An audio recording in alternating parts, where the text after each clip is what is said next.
ഏറ്റവും പ്രിയപ്പെട്ടവരെ, പരിശുദ്ധ അമ്മയുടെ ജന്മതിരുനാൾ ഒരുങ്ങുന്ന ഈ ദിവസങ്ങളിൽ പരിശുദ്ധ അമ്മയുടെ വലിയ ഒരു ഭാവത്തെക്കുറിച്ച്, അമ്മയുടെ വലിയ ഒരു സ്നേഹത്തെക്കുറിച്ച്, അമ്മയുടെ ഒരു സഹായത്തെക്കുറിച്ച് നമ്മുമായി പങ്കുവയ്ക്കാൻ ഞാൻ ആഗ്രഹിക്കുകയാണ്.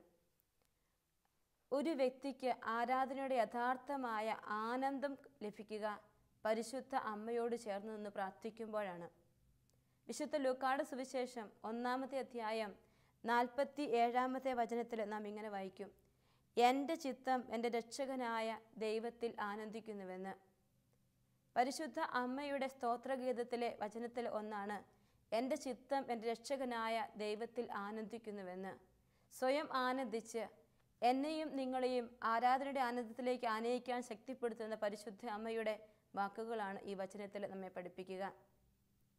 പരിശുദ്ധ അമ്മ ഒരു കുടുംബത്തിലേക്ക് കടന്നു ചെന്നപ്പോൾ ആ കുടുംബത്തിൽ നടന്ന ആരാധനയുടെ ആനന്ദത്തെക്കുറിച്ച് സംസാരിക്കുമ്പോൾ വിശുദ്ധ ലൂക്കായുടെ സുവിശേഷം 1-ാമത്തെ അധ്യായം 39 മുതൽ 45 വരെയുള്ള വചനങ്ങളിൽ ആ ഒരു കുടുംബത്തെ നാം കണ്ടുമുട്ടും. സക്കറിയാസിൻ്റെയും എലിസബത്തിൻ്റെയും ഭവനം. 39-ാമത്തെ വചനത്തിൽ നാം ഇങ്ങനെ വായിക്കും: ആ ദിവസങ്ങളിൽ മറിയം യൂദയായിലെ മലമ്പ്രദേശത്തുള്ളൊരു പട്ടണത്തിലേക്ക് തിടുക്കത്തിൽ യാത്ര പുറപ്പെട്ടുവെന്ന്. വളരെ തിടുക്കത്തിൽ, വളരെ വേഗത്തിൽ ഒരു ഭവനത്തിലേക്ക് പരിശുദ്ധ അമ്മ കടന്നു ചെല്ലുന്നു. അവൾ സക്കറിയായുടെ വീട്ടിൽ പ്രവേശിച്ച് എലിസബത്തിനെ അഭിവാദനം ചെയ്തു. മറിയത്തിന് അഭിവാദനം കേട്ടപ്പോൾ എലിസബത്തിൻ്റെ ഉദരത്തിൽ ശിശു കുതിച്ചു ചാടി. എലിസബത്ത് പരിശുദ്ധാത്മാവ് നിറഞ്ഞവളായി. അവൾ ഘോഷിച്ചു: നീ സ്ത്രീകളിൽ അനുഗ്രഹീതയാണ്, നിന്റെ ഉദരഫലവും അനുഗ്രഹീതം. എൻ്റെ കർത്താവിൻ്റെ അമ്മ എൻ്റെ അടുത്ത് വരുവാനുള്ള ഈ ഭാഗ്യം എനിക്ക് എവിടെ നിന്ന്? ഇതാ നിന്റെ അഭിവാദന സ്വരം എൻ്റെ ചെവികളിൽ പതിച്ചപ്പോൾ ശിശു എൻ്റെ ഉദരത്തിൽ സന്തോഷത്തിൽ കുതിച്ചു ചാടി. കർത്താവ് അരുളി ചെയ്ത കാര്യങ്ങൾ നിറവേറുമെന്ന് വിശ്വസിച്ചവൾ ഭാഗ്യവതി. പ്രിയപ്പെട്ടവരെ, ഈ മലമ്പ്രദേശത്തെ യൂദയായിലെ ഈ ഭവനത്തിൽ, എലിസബത്തിൻ്റെയും സക്കറിയാസിൻ്റെയും ഭവനത്തിൽ ഒത്തിരി അവിശ്വാസത്തിൻ്റെയും അസ്വസ്ഥതയുടെയും തരംഗങ്ങൾ നിലനിന്നിരുന്നു നമുക്ക് മനസ്സിലാക്കാനായിട്ട് പറ്റും. അവിശ്വാസം പുരോഹിതനായ സക്കറിയായ്ക്കാണ്. അദ്ദേഹം സംശയിക്കുകയാണ്. ജെറുസലേം നഗരത്തിൽ ഒരു ജെറുസലേം ദേവാലയവും ഒരുപാട് സിനഗോഗുകളുമുണ്ട്. സിനഗോഗുകൾ നമ്മളെ വചനം പഠിപ്പിക്കാനും പ്രാർത്ഥിക്കാനുമായി ജനതകൾ ഒന്നിച്ചു കൂടുന്നതാണ്. ഒരു യഹൂദനോട് നിന്റെ ദൈവം എവിടെയുണ്ട് എന്ന് ചോദിച്ചാൽ അവൻ പറയും, ദേവാലയത്തിൽ ധൂപമർപ്പിക്കുന്ന അതിവിശുദ്ധ സ്ഥലത്ത് എൻ്റെ ദൈവമുണ്ട് എന്ന്. അവൻ സിനഗോഗ് ചൂണ്ടിക്കാണിച്ചിട്ട് അവൻ പറയില്ല ഇവിടെ ദൈവമുണ്ടെന്ന്. അല്ലെങ്കിൽ വീട് ചൂണ്ടിക്കാണിച്ചിട്ട് അവൻ പറയില്ല ഇവിടെ ദൈവമുണ്ടെന്ന്.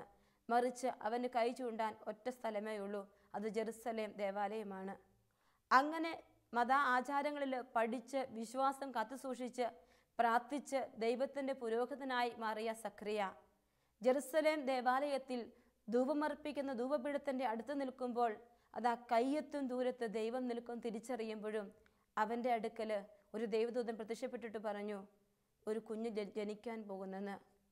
ദൈവം അടുത്ത് നിൽക്കുന്ന ഇത് ദൈവമാണ് എന്ന് പറയാൻ പറ്റാതെ, എൻ്റെ ദൈവം ഇവിടെ ഉണ്ട് എന്ന് വിശ്വസിച്ചിട്ടും അവന് അത് മനസ്സിലാക്കാൻ പറ്റാതെ സംശയത്തിന് നിഴലിൽ അവൻ ചിന്താകുലനാകുന്നതും ഒക്കെ നാം തിരിച്ചറിയുകയാണ് വചനം വായിക്കുമ്പോൾ. ലൂക്കായുടെ സുവിശേഷം 1-ാമത്തെ അധ്യായം 10-ാമത്തെ വചനത്തിൽ നാം ഇങ്ങനെ കാണും: ധൂപാർപ്പണ സമയത്ത് സമൂഹം മുഴുവൻ വെളിയിൽ പ്രാർത്ഥിച്ചുകൊണ്ടിരുന്നു. അപ്പോൾ കർത്താവിൻ്റെ ദൂതൻ ധൂപപീഠത്തിൻ്റെ വലതുവശത്ത് നിൽക്കുകയായിരുന്നു. അവന് പ്രത്യക്ഷപ്പെട്ടു. അവനെ കണ്ട് സക്കറിയ അസ്വസ്ഥനായി ഭയപ്പെട്ടു എന്നത് വചനം എഴുതി വച്ചിട്ടുണ്ട്. ദൂതൻ അവനോട് പറഞ്ഞു, സക്കറിയ ഭയപ്പെടേണ്ട, നിന്റെ പ്രാർത്ഥന കേട്ടിരിക്കുന്നു. നിന്റെ ഭാര്യ എലിസബത്തിൽ നിനക്കൊരു പുത്രൻ ജനിക്കും. നീ അവന് യോഹന്നാൻ എന്ന് പേരിടണം. ദൈവം പറഞ്ഞ അതേ വാക്കുകളാണ്. ദൈവം അടുത്തു നിന്നുകൊണ്ട് ചെവിയിൽ സംസാരിച്ച ഒരു അനുഭവം സക്കറിയയ്ക്ക് ലഭിക്കുന്നതിന് പകരം അവൻ ദൂതൻ്റെ സ്വരം കേട്ടപ്പോൾ എല്ലാം മറന്നിട്ട് അസ്വസ്ഥനാകുന്നു. അവിശ്വാസത്തിൻ്റെ നിഴലുകൾ അവൻ്റെ മനസ്സിലേക്ക് പതിക്കപ്പെടുന്ന ഒരു രംഗം വിശുദ്ധ ഗ്രന്ഥത്തിൽ നാം കാണുന്നുണ്ട്. അതുകൊണ്ടാണ് ഈ കുടുംബം അവിശ്വാസത്തിന് തരംഗങ്ങൾ നിലനിൽക്കുന്ന കുടുംബമാണ് എന്ന് ആദ്യമേ ഞാൻ പറയാൻ ഇഷ്ടപ്പെട്ടത്. വീണ്ടും അവിടെ മറ്റൊരു കാര്യം നാം കാണും, അസ്വസ്ഥതയുള്ള ഒരു വീട്. ജെറുസലേം ദേവാലയത്തിൽ ധൂപമർപ്പിക്കുന്ന സക്കറിയ പ്രവാചകൻ്റെ പത്നിയെ എലിസബത്ത് ഗർഭം ധരിച്ചു. അവൾക്ക് ഗർഭകാലത്ത് സാധാരണ സ്ത്രീകൾക്ക് വളരെയധികം ബുദ്ധിമുട്ടുകൾ അസ്വസ്ഥതകളൊക്കെ ഉണ്ടാകാം. അങ്ങനെയെങ്കിൽ വൃത്തിയായ എലിസബത്ത് ഗർഭിണിയായിരിക്കുമ്പോൾ ഒത്തിരി അസ്വസ്ഥതകൾ അവളുടെ മനസ്സിൽ നിലനിൽക്കുകയാണ്. ഇവിടെ നാം ഒരു കാര്യം കാണും. സഖറിയയെക്കുറിച്ച് ചിന്തിക്കുമ്പോൾ എന്നും ധൂപമർപ്പിക്കാൻ പോകുന്ന സഖറിയ, എല്ലാ ദിവസവും ദേവാലയത്തിൻ്റെ അതിവിശുദ്ധത്തിൽ എത്തി നിൽക്കുന്ന സഖറിയ, അതിപരിചയം എന്ന് വേണമെങ്കിൽ പറയാം. അനുദിനം ദേവാലയത്തിൽ പോകുന്ന എനിക്കും നിങ്ങൾക്കും പറ്റുന്ന ഒരബദ്ധമാണ് സഖറിയയ്ക്കും പറ്റിയത്. എല്ലാ ദിവസവും ദേവാലയത്തിൽ ചെല്ലും, വിശുദ്ധ കുർബാന അർപ്പിക്കും. പതിവ് പോലെ ഇതൊരു യാന്ത്രികത്വമായി മാറിയപ്പോൾ, ഒരു യന്ത്രം രീതിയിൽ അവൻ പോകുന്നു, കാര്യങ്ങൾ ചെയ്യും, തിരിച്ചു വരുന്നൊരവസ്ഥയിലേക്ക് വന്നപ്പോൾ കർത്താവിൻ്റെ സ്വരം തിരിച്ചറിയാൻ അവന് പറ്റാതെ പോയി. അതിപരിചയത്വം കൊണ്ട് പലതും യാന്ത്രികമായി മാറുന്ന ഒരവസ്ഥ നമുക്കിവിടെ കണ്ടുമുട്ടാൻ പറ്റും. ഇംഗ്ലീഷിലൊരു ചൊല്ലുണ്ട്, ഫെമിലിയാരിറ്റി ബ്രീഡ്സ് കണ്ടംപ്റ്റ്. നമുക്ക് നമ്മുടെ ജീവിതത്തിൽ പലതും തെറ്റിദ്ധരിക്കപ്പെടുന്നൊരവസ്ഥയിലേക്ക് പോകും. ഇത് ശരിയാണോ? നമുക്കൊരു യന്ത്രം കണക്ക് നമ്മൾ പ്രവർത്തിക്കാൻ തുടങ്ങുന്നൊരവസ്ഥ എൻ്റെയും നിങ്ങളുടെയും ഒക്കെ ജീവിതത്തിൽ വരും. അത് തന്നെ സഖറിയ പ്രവാചകനും പറ്റിയിരിക്കുകയാണ്.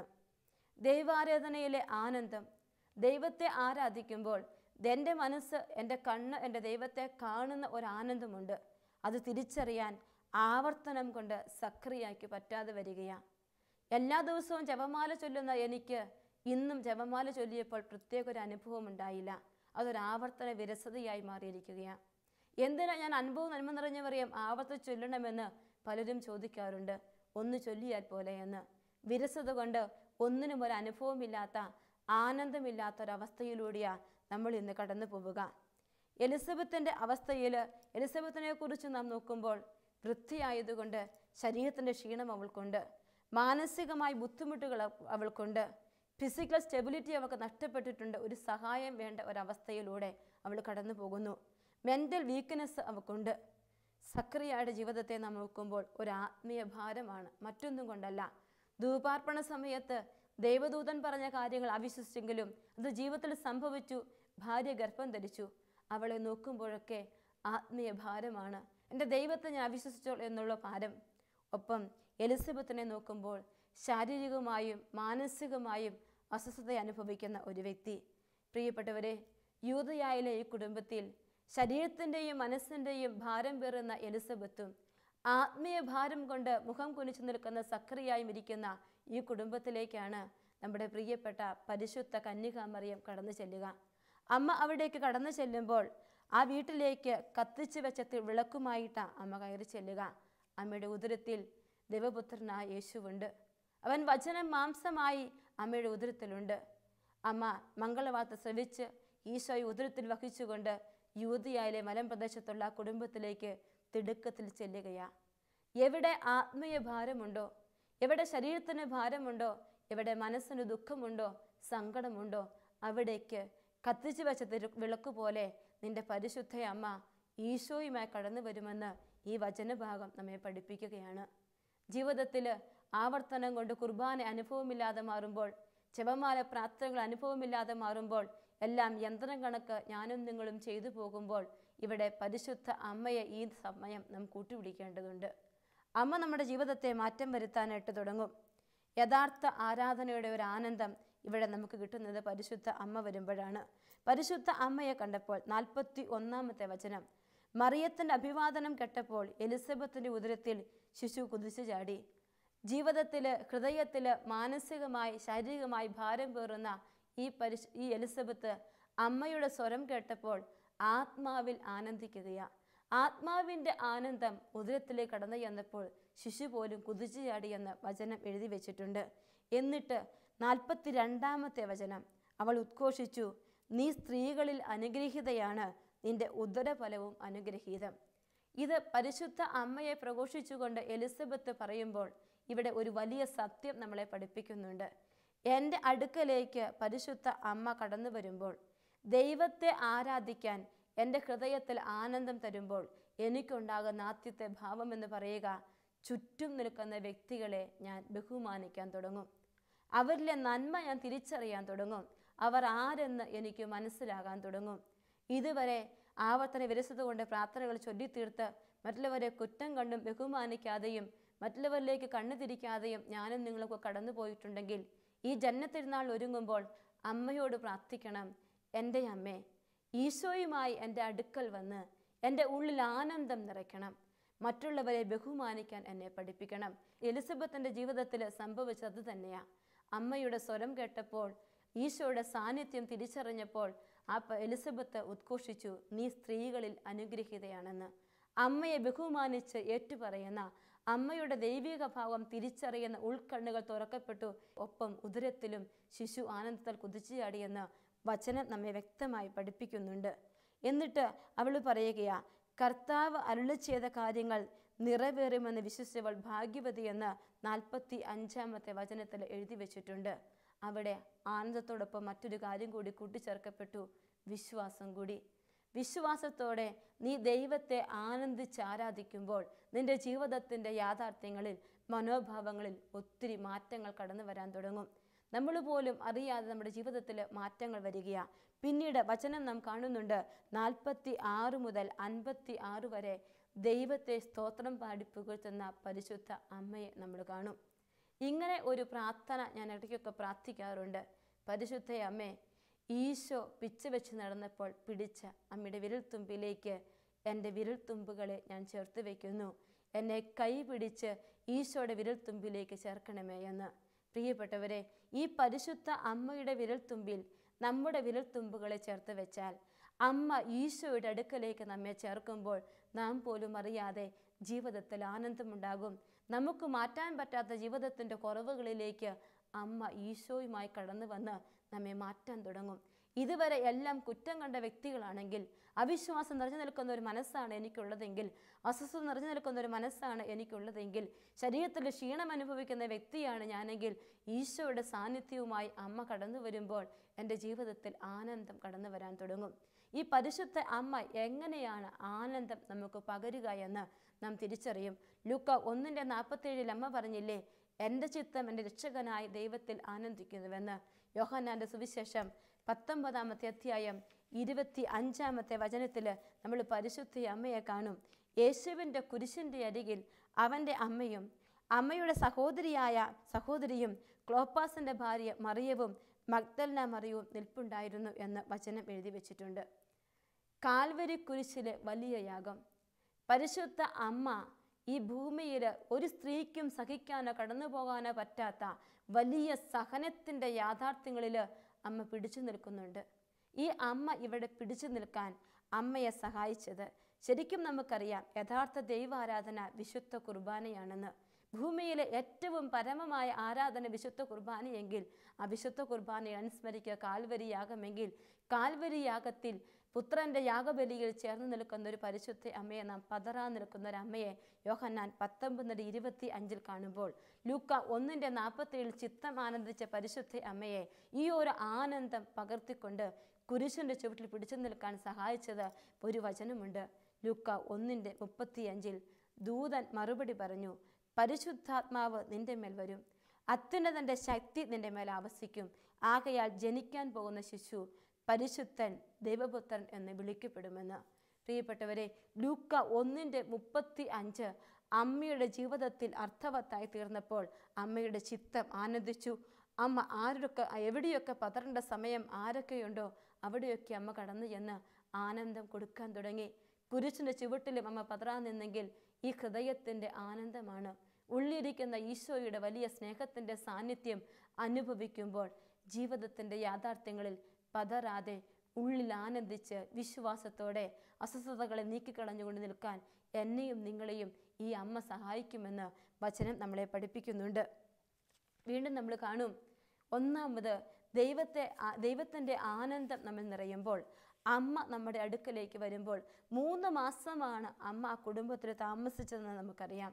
3 മാസക്കാലം യൂദയായിലെ കുടുംബത്തിൽ എലിസബത്തിനോടും സക്രിയയോടും ഒപ്പം അമ്മ വസിച്ചപ്പോൾ അവിടെ ഒരു വലിയ കാര്യം സംഭവിച്ചു. എലിസബത്ത് ദൈവത്തെ സ്തുതിക്കുന്ന നാം ആദ്യം കാണും. രണ്ടാമത് സക്രിയ ദൈവത്തെ സ്തുതിച്ചു. സക്രിയ ദൈവത്തെ സ്തുതിച്ചത് എങ്ങനെയാ? ലൂക്കായുടെ സുവിശേഷം 1-ാമത്തെ അധ്യായം 67 മുതലുള്ള വചനങ്ങളിൽ നാം കാണും സക്രിയയുടെ പ്രവചന ഗീതമെന്ന്. അവിശ്വാസത്തോടെ കയ്യെത്തുന്ന ഒരു ദൈവം നിന്നപ്പോൾ തിരിച്ചറിയാൻ പറ്റാതെ ആത്മീയഭാരത്തോടെ മുഖം കുനിച്ച് വീട്ടിൽ കഴിഞ്ഞ സക്രിയ ഇതാ ദൈവത്തെ സ്തുതിക്കുകയാ, പ്രവചന ഗീതം പാടി ദൈവത്തെ സ്തുതിക്കുകയാ. കർത്താവിന് വഴിയൊരുക്കാൻ അവിടുത്തെ മുമ്പിൽ നീ പോകുമെന്ന് പറഞ്ഞ് സ്നാപക യോഹന്നാനെ കുറിച്ച് പ്രവചിക്കുന്ന സക്രിയയുടെ പ്രവചന ഗീതം നാം കാണും. അതിൽ ഒന്നാമത്തെ അധ്യായം 67 വചനത്തിൽ ഇങ്ങനെ എഴുതി വെച്ചിട്ടുണ്ട്: അവൻ്റെ പിതാവായ സക്രിയ പരിശുദ്ധാത്മാവിനാൽ നിറഞ്ഞ് പ്രവചിച്ചുവെന്ന്.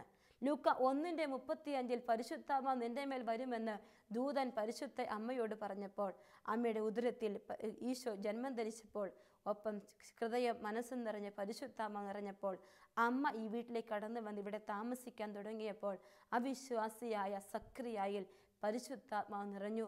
ഇതാ സക്രിയ ആനന്ദം കൊണ്ട് പ്രവചിക്കാൻ തുടങ്ങി. വചനം നാം കാണും: ഇസ്രായേലിൻ്റെ ദൈവമായ കർത്താവ് വാഴ്ത്തപ്പെട്ടവൻ, അവൻ തൻ്റെ ജനത്തെ സന്ദർശിച്ച് രക്ഷിച്ചു. ദൈവം എന്നെ സന്ദർശിച്ചെന്ന് അവൻ ഇവിടെ ഏറ്റുപറയുകയാ. നാം കാണും ലൂക്ക 1:10 ദൂതൻ വന്ന് ദൈവവചനം പറഞ്ഞപ്പോൾ അവിശ്വസിച്ച, ഇത് ദൈവമോ എന്ന് ചിന്തിച്ചു പോയ ആ സക്രിയ ഇവിടെ ജനതയുടെ മധ്യത്തിൽ ഏറ്റുപറയുകയാ: ഇസ്രായേലിലെ ദൈവമായ കർത്താവ് വാഴ്ത്തപ്പെട്ടവൻ, അവിടുന്ന് തൻ്റെ ജനത്തെ സന്ദർശിച്ച് രക്ഷിച്ചുവെന്ന്. തൻ്റെ ദാസനായ ദാവീദിൻ്റെ ഭവനത്തിൽ നമുക്ക് ശക്തനായ ഒരു രക്ഷകനെ ഉയർത്തി എന്ന് പറഞ്ഞ് പ്രവചിച്ച് വലിയ വലിയ കാര്യങ്ങൾ സ്നാപക യോഹന്നാനെ കുറിച്ചും ഈശോയെക്കുറിച്ചും എല്ലാം പറയുന്ന ഒരു വ്യക്തിയെ നാം ഇവിടെ കാണും.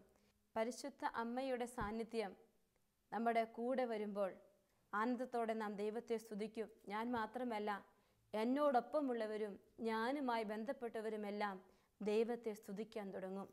എലിസബത്ത് ദൈവത്തെ സ്തുതിച്ച ആ സമയം മുതൽ സക്രിയ ചിന്തിച്ചു തുടങ്ങി. വാ മൂടപ്പെട്ട അവൻ ആദ്യം പരിശുദ്ധാത്മാവ് നിറഞ്ഞ് ദൈവത്തെ സ്തുതിക്കുന്നതാണ് വചനത്തിൽ നാം കാണുന്നത്. സക്രിയ എഴുതിയെങ്കിൽ സക്രിയ ആദ്യം പറഞ്ഞ വചനങ്ങൾ ദൈവസ്തുതികളാണെന്ന് വിശുദ്ധ ഗ്രന്ഥത്തിൽ നാം കാണുന്നുണ്ട്. സക്രിയ സ്തുതിച്ചു, എലിസബത്ത് സ്തുതിച്ചു. ഒരു ഭവനം മുഴുവൻ ദൈവത്തെ സ്തുതിച്ചപ്പോൾ മറ്റൊരു കാര്യം കൂടി അവിടെ സംഭവിച്ചു. അവിടെയുള്ള നാട്ടുകാരും ദൈവത്തെ സ്തുതിക്കാൻ തുടങ്ങി. എൻ്റെ കുടുംബത്തിൽ പരിശുദ്ധ അമ്മ ഈശോയുമായി കടന്നു വന്നു കഴിയുമ്പോൾ, യഥാർത്ഥ ദൈവാരാധനയിലേക്ക് എന്നെ അവിടുന്ന് നയിക്കാൻ തുടങ്ങുമ്പോൾ, ഞാൻ മാത്രമല്ല എൻ്റെ ജീവിത പങ്കാളിയും എൻ്റെ മക്കളുമൊക്കെ ദൈവത്തെ സ്തുതിക്കുമ്പോൾ, ഈ ഭവനം ദൈവസ്തുതിയുടെ ഭവനമായി മാറുമ്പോൾ, എന്നിലൂടെ സ്തുതിപ്പുകൾ ലോകത്തിലേക്ക് ഉയരപ്പെടുമ്പോൾ, എൻ്റെ ചുറ്റും നിൽക്കുന്നവർ, എൻ്റെ നാട്ടുകാർ, എൻ്റെ ദേശക്കാർ ഒക്കെ ദൈവത്തെ സ്തുതിക്കാൻ തുടങ്ങും. അത് തന്നെ ലൂക്കായുടെ സുവിശേഷം 1-ാമത്തെ അധ്യായം 63-ാമത്തെ വചനത്തിൽ ഇങ്ങനെ നാം കാണും: അവനൊരു എഴുത്തുപലക വരത്തിൽ അതിലെഴുതി, യോഹന്നാൻ എന്നാണ് അവൻ്റെ പേര്. 64-ാമത്തെ വചനം: എല്ലാവരും അത്ഭുതപ്പെട്ടു. തൽക്ഷണം അവൻ്റെ വായ് തുറക്കപ്പെട്ടു, നാവ് സ്വതന്ത്രമായി അവൻ ദൈവത്തെ വാഴ്ത്തിക്കൊണ്ട് സ്തുതിക്കാൻ തുടങ്ങി. 64-ാമത്തെ വചനത്തിൽ ചുറ്റും നിൽക്കുന്നവർ അത്ഭുതപ്പെടുകയാ. ഒരു കുടുംബത്തിൽ പരിശുദ്ധ അമ്മ ഈശോയുമായി കടന്നു വന്നു കഴിയുമ്പോൾ, ആ കുടുംബത്തിലുള്ളവർ ദൈവത്തെ ആരാധിക്കാൻ തുടങ്ങിക്കഴിയുമ്പോൾ, ദൈവ സാന്നിധ്യം അവരുടെ ജീവിതത്തിലേക്ക് കടന്നു വന്നു കഴിയുമ്പോൾ, ഉള്ളിൽ ആനന്ദം വരുമ്പോൾ, നിരാശ മാറിപ്പോകുന്നു, ഭാരം മാറിപ്പോകുന്നു, ക്ഷീണം മാറിപ്പോകുന്നു, അസ്വസ്ഥതകൾ മാറിപ്പോകുന്നു. അഭിഷേകം നിറഞ്ഞു കഴിയുമ്പോൾ അവർ ചുറ്റുമുള്ളവർ അത്ഭുതപ്പെടുന്നു. വീണ്ടും മറ്റൊരു കാര്യം നാം കാണും: അയൽക്കാർക്കെല്ലാവർക്കും ഭയമുണ്ടായി എന്ന്. ഈ ഭയം എൻ്റെ ദൈവത്തോടുള്ള ഭയമാണ്. യഥാർത്ഥ ദൈവഭയത്തിൽ ഞാനും ചുറ്റുമുള്ളവരും വസിക്കാൻ തുടങ്ങും. ദൈവഭയത്തോടെ നാം ദൈവത്തെ ആരാധിക്കണം. യഥാർത്ഥ ദൈവഭയത്തോടെ. ശിക്ഷിക്കുന്ന ദൈവത്തെ കണ്ടിട്ടല്ല ദൈവജനം, നാട്ടുകാർ ദൈവത്തെ സ്തുതിച്ചത്. മറിച്ച് ദൈവം ഇറങ്ങി വന്ന് കണ്ണുകളെ വിസ്മയിപ്പിക്കുന്ന അത്ഭുതം യൂദയായിലെ ആ കുടുംബത്തിൽ ചെയ്തപ്പോൾ ചുറ്റുമുള്ളവർ അത്ഭുതപ്പെട്ടു. അവരെല്ലാം ഭയപ്പെട്ടു. അത്ഭുതമുണ്ടായി, ചുറ്റുമുള്ളവർക്ക് അത്ഭുതമുണ്ടായി, വിസ്മയമുണ്ടായി. രണ്ടാമത്തെ കാര്യം, വലിയ ദൈവഭയമുണ്ടായി. അവർ പരസ്പരം ഇതിനെക്കുറിച്ച് പ്രഘോഷിക്കാൻ തുടങ്ങി. അതാണ് അടുത്ത വചനം: യൂദയായിലെ മലനാട്ടിലെങ്ങും ഈ സംഗതികൾ സംസാര വിഷയമായി തീർന്നു. കേട്ടവരെല്ലാം ഈ ശിശു ആരായിത്തീരുമെന്ന് ചിന്തിച്ചു തുടങ്ങി. കർത്താവിൻ്റെ കരം അവനോട് കൂടെ ഉണ്ടായിരുന്നുവെന്ന്. പ്രിയപ്പെട്ടവരെ, പരിശുദ്ധ അമ്മയുടെ ജന്മത്തിരുന്നാളിൽ ഒരുങ്ങി നാം ഇങ്ങനെ പ്രാർത്ഥിച്ചു കൊണ്ടിരിക്കുമ്പോൾ ഒരു കാര്യം നാം ചിന്തിക്കണം. ഈ പരിശുദ്ധ അമ്മയോട് ചേർന്ന് നാം പ്രാർത്ഥിക്കുമ്പോൾ, ഈ 8 ദിവസങ്ങൾ നാം പ്രാർത്ഥിച്ചൊരുങ്ങുമ്പോൾ ഒരു പ്രധാനപ്പെട്ട കാര്യം കൂടി നമ്മെ അവിടുന്ന് പഠിപ്പിക്കുന്നുണ്ട്. യഥാർത്ഥ ആരാധനയുടെ ആനന്ദത്തിലേക്ക് ഈ ദിവസങ്ങൾ എന്നെ നയിക്കണം. ഞാൻ ആവർത്തനം കൊണ്ട് ചെയ്തു കൂട്ടുന്ന കുറേ കാര്യങ്ങൾ അത് എൻ്റെ ജീവിതത്തിൽ ശരിയായ അനുഗ്രഹം എനിക്ക് തരില്ല.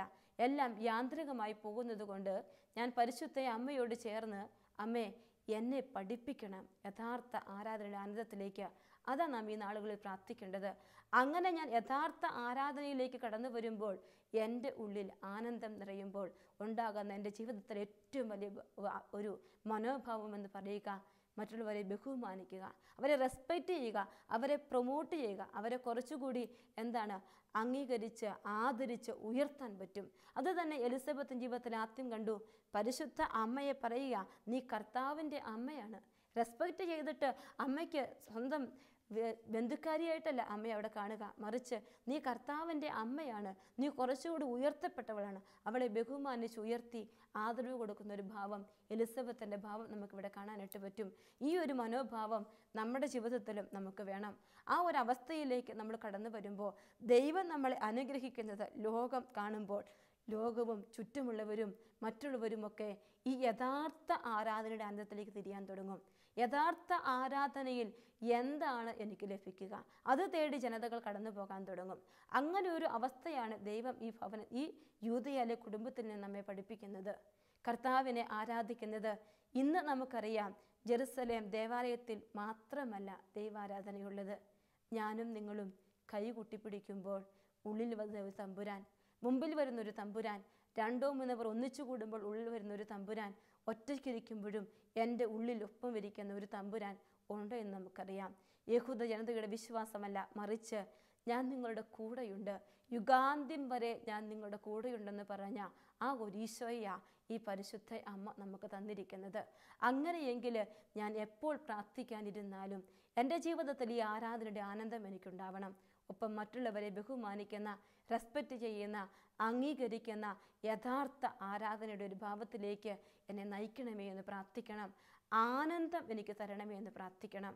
പരിശുദ്ധ അമ്മ കുരിശിൻ ചുവട്ടിൽ പതറാൻ നിൽക്കാൻ, വലിയ ആരാധനയിൽ അമ്മ പങ്കുകൊള്ളാൻ അമ്മയെ സഹായിച്ചത് ഈ ഒരു മനോഭാവമാണെങ്കിൽ, പ്രിയപ്പെട്ടവരെ, നമുക്ക് ഈ പരിശുദ്ധ അമ്മയുടെ സഹായം തേടണം. നമ്മുടെ ജീവിതത്തിൻ്റെ കുറവുകളിൽ ഈ അമ്മ നമ്മെ സഹായിക്കാൻ തുടങ്ങും. ഒത്തിരി അനുഭവങ്ങൾ പരിശുദ്ധ അമ്മ വഴി കർത്താവ് ചെയ്യുന്നത് കണ്ടിട്ടുണ്ട്. ജപമാല പ്രാർത്ഥനയിലൂടെ പരിശുദ്ധ അമ്മ വഴി ഈശോ ചെയ്യുന്ന അത്ഭുതങ്ങൾ, അടയാളങ്ങൾ കണ്ടിട്ടുണ്ട്.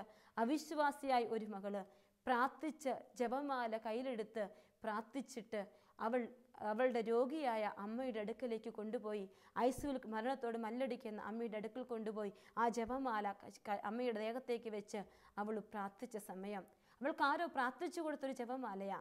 അതും കൊണ്ട് അവൾ അമ്മയുടെ അടുക്കലേക്ക് ചെന്ന ആ സമയം, അവളുടെ അമ്മയുടെ അടുക്കൽ കൊണ്ടുപോയി ഐസിയുവിൽ കിടക്കുന്ന ബെഡിലേക്ക് കൊണ്ടുപോയി വെച്ച സമയം രോഗങ്ങൾ മാറുന്നു. അവിടെ വലിയ അത്ഭുതം നടക്കുന്നു. മരണത്തോട് മല്ലടിച്ച് അമ്മ ചാടി എഴുന്നേറ്റ് നിന്നിട്ട് യഥാർത്ഥ ദൈവത്തെ ആരാധിച്ച് കടന്നു വന്ന ഒരനുഭവം എൻ്റെ ഓർമ്മയിലുണ്ട്. പരിശുദ്ധ അമ്മയുടെ സാന്നിധ്യം, ഈശോയുടെ ജീവിക്കുന്ന സാന്നിധ്യം ദുഃഖം നിറഞ്ഞ ആ വീട്ടിൽ വലിയ ആനന്ദം കൊടുത്തു. രോഗമായിരുന്ന അവസ്ഥയിൽ അവിടെ എഴുന്നേൽപ്പിച്ച് നിർത്തിയവരെ, മരണത്തിൽ നിന്നവരെ മായ്ച്ചു നിർത്തിയിട്ട് യേശുവിനെ ആരാധിക്കാൻ ആ കുടുംബത്തെ യോഗ്യമാക്കി. ധ്യാനം നടക്കുന്ന ഹോളിലേക്ക് കടന്നു വന്ന് ഈ പരിശുദ്ധ അമ്മയെ ഞങ്ങൾക്ക് തന്ന ഈശോയെ വേണമെന്ന് പറഞ്ഞ് അവരോടൊന്ന് സാക്ഷ്യം പറഞ്ഞതൊക്കെ ഓർമ്മയിൽ തെളിഞ്ഞു വരികയാണ്. പ്രിയപ്പെട്ടവരെ, ഇതൊരാനന്ദമാണ്. ആ കുടുംബത്തിന് ദൈവം കൊടുത്ത വലിയൊരാനന്ദമാണ്. അങ്ങനെയെങ്കിൽ ഞാൻ ജപമാല ചൊല്ലി പ്രാർത്ഥിക്കുമ്പോൾ, എൻ്റെ അമ്മയോടൊപ്പം ഈശോയെ ആരാധിക്കുമ്പോൾ, എൻ്റെ അമ്മയോടൊപ്പം ഈശോയുടെ കൂടെ ഇരിക്കുമ്പോൾ എനിക്കൊരാനന്ദമുണ്ട്. എൻ്റെ ജീവിതത്തിന് മാറ്റം വരാൻ തുടങ്ങും.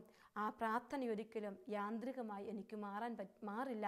എൻ്റെ ജീവിതത്തിൽ പ്രാർത്ഥിക്കാൻ പറ്റാത്തവരിങ്ങനെ പ്രാർത്ഥിക്കണം. എൻ്റെ ഈശോയെ, നിൻ്റെ പരിശുദ്ധ അമ്മ നിന്നെ സ്നേഹിച്ചതുപോലെ നിന്നെ സ്നേഹിക്കാൻ നീ എന്നെ പഠിപ്പിക്കണം. നിൻ്റെ പരിശുദ്ധ അമ്മ നിൻ്റെ കൂടെ നടന്നതുപോലെ നിൻ്റെ കൂടെ നടക്കാൻ എന്നെയും എൻ്റെ കുടുംബത്തെയും പഠിപ്പിക്കണമെന്ന് നമ്മൾ പ്രാർത്ഥിക്കുമ്പോൾ, ഈ അമ്മയോട് ചേർന്ന് നമ്മൾ ജീവിതത്തെ മുന്നോട്ട് നയിക്കുമ്പോൾ നമ്മുടെ ക്രിസ്തീയ ജീവിതത്തിന് ഈ ഒരു ആനന്ദം കിട്ടും. അസ്വസ്ഥതകളും അവിശ്വാസം നിറഞ്ഞു നിന്ന മലമ്പ്രദേശത്തെ യൂദയായിലെ ആ കുടുംബത്തിൽ പരിശുദ്ധ അമ്മയുടെ സാന്നിധ്യം ആനന്ദം കൊടുത്ത് ദൈവത്തെ സ്തുതിക്കാൻ അവരെ ശക്തിപ്പെടുത്തിയെങ്കിൽ, നാട്ടുകാരെ ശക്തിപ്പെടുത്തിയെങ്കിൽ, ഈ പരിശുദ്ധ അമ്മ ഇന്ന് നമ്മുടെ കുടുംബത്തിൽ കത്തിച്ച് തിരിയായി കടന്നു വരണം. കത്തിച്ച് വിളക്കായി അമ്മ കടന്നു വന്ന് ഈ അമ്മയോട് ചേർന്ന് കുടുംബം ഒന്നാകെ ദൈവത്തെ സ്തുതിക്കട്ടെ. അതിനുള്ള കൃപ ഈ ദിവസങ്ങളിൽ, ഈ നോമ്പ് ദിനങ്ങളിൽ അമ്മയോട് ചേർന്ന് നമുക്ക് മേടിക്കാം.